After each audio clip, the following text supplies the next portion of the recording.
Hey, what's going on, guys? How y'all doing? It's your boy Serrano and welcome back to the channel. Now, if you're new to the crew, subscribe, get notified for more videos just like this. But if you're already a part of the crew, salute. First of all, I've been using the OnePlus Nord N100 for about 48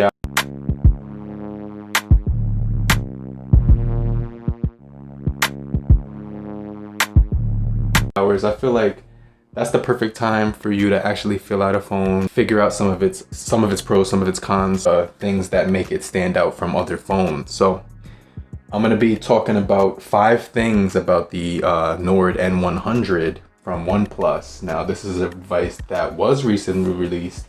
It just came out. It's on sale right now, under $200. So just keep that in mind throughout the whole video. Now, this device is, I got this one for around $200.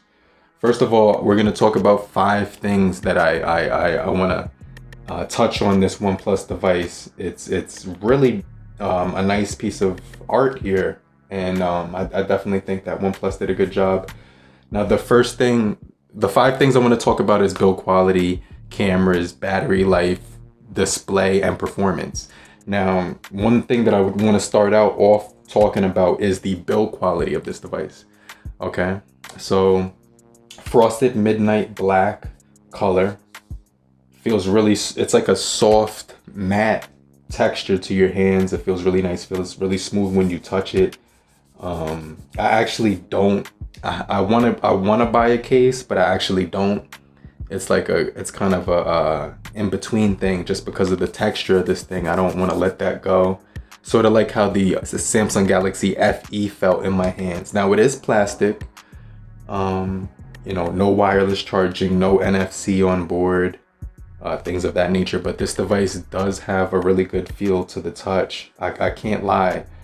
I'm a sucker for that frosted matte feeling in the hand on any phone. The Black View had it. That was a really good feel in the hand as well. The FE had it. I'm trying to think of some other phones that had it, but the button placement is another thing that I really like about this device. Now, they put the power button on the left-hand side right here. I'm a lefty, so the phone rests perfectly in my hand. 6.5-inch display.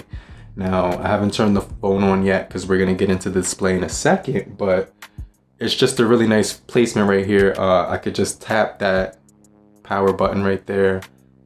Facial recognition, with the swipe of a finger, it opens. You have your volume rocker where my thumb would be as a lefty. Now, if you're a right-handed person, it's the opposite. Volume rockers where your pointer would be, and on the other side you'd have your power button. Fingerprint rests dead center on the back. Just a really good, honestly, this is the perfect feel in the hand. 20:9 aspect ratio. So the thing is curved on the back. It has slightly curved edges, all plastic sides. Now, we do have dual speakers on here, and I kind of want to touch on that in a minute. Headphone jack as well. Noise cancellation mic at the top, and another mic at the bottom. Now, the second thing I'm going to touch on is the display.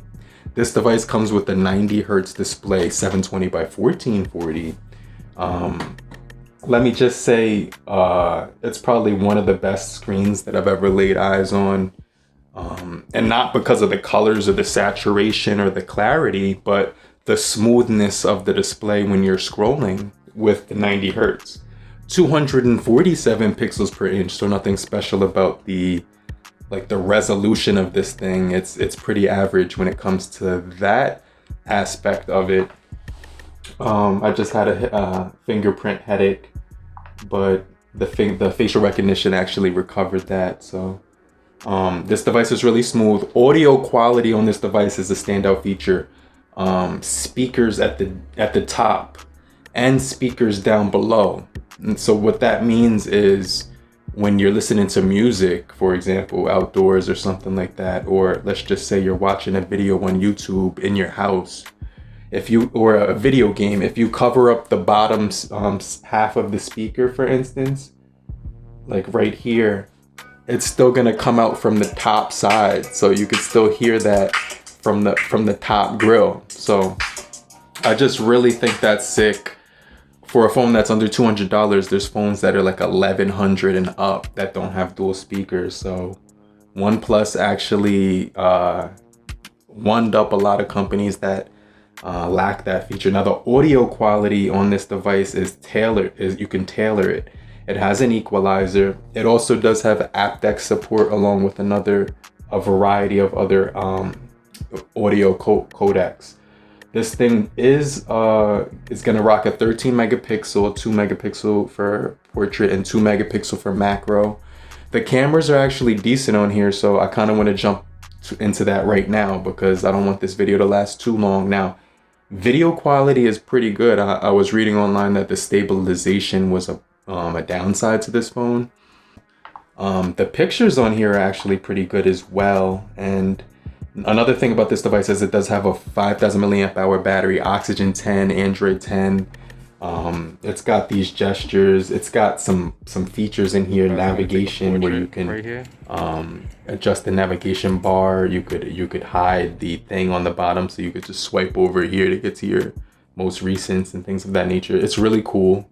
Quick gestures. You can actually control music. Double tap to wake. 2-finger screenshot. Things of that nature. So it's got some cool gestures on here.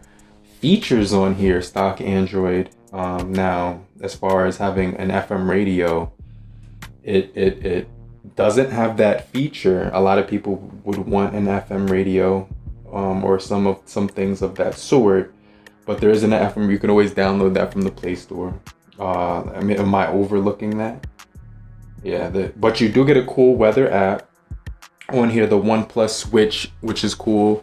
So battery life on this device, I was getting around 2 days on it. It's been 2 days so far. I've charged it on the charger at least once, and that was last night before I went to sleep. That was the first time I charged it since I've had it, and it's at 72% right now from this morning. It's 4:14 right now. So we're mid-afternoon, but overall the device has been handling the battery really well. Now, performance. Gaming on here is really nice and it's been really smooth. So what we're dealing with is the Snapdragon 460. It's actually 70% better optimized than the Snapdragon 450. It beats that processing chip out by a lot. It's clocked in at the 1.8 gigahertz. You're gonna be able to game on here. I'm gonna do a gaming test, so make sure you stay locked in for that. Hit the bell icon and subscribe so you don't miss that. Snapdragon 460 paired along with the GPU of Adreno 610. So decent processing speeds on here. You're gonna be able to game PUBG not Fortnite, but Call of Duty Mobile, 2K Mobile, things of that nature. But the user performance is there's no lag on the camera when I used it, not whatsoever. No lag, no stutters, no hiccups. The screen performance and user interface is actually smooth as butter. So I think that makes the this makes the phone really nice. Gives you a really good feel in the hand. You get a really good battery. The display is excellent to look at, right? Now we do have some nice cameras on here. Headphone jack, dual speakers. The sound quality on this device is absolutely crazy. And you can see, like, I have this thing where if I get notifications, it gives you the time, and you can customize how the time looks. It's 4:16 it says, so you can see my clock is customized in words. You could tailor it between a whole bunch of different things. You can change the accents on the icons, and you can change the dark mode settings in this feature right here called customization. So that's new. I've never seen that. It's got this whole dedicated mode on customizing your whole phone. Wallpapers, clock styles, accent colors, tones, icon packs, system icons, and fonts. So the phone is customizable much more than Google lets you do without downloading apps. So I think that's pretty cool. But these are my 48 hours impressions. Let me know what you guys think down below, and I'll get right back with you later, crew. Peace.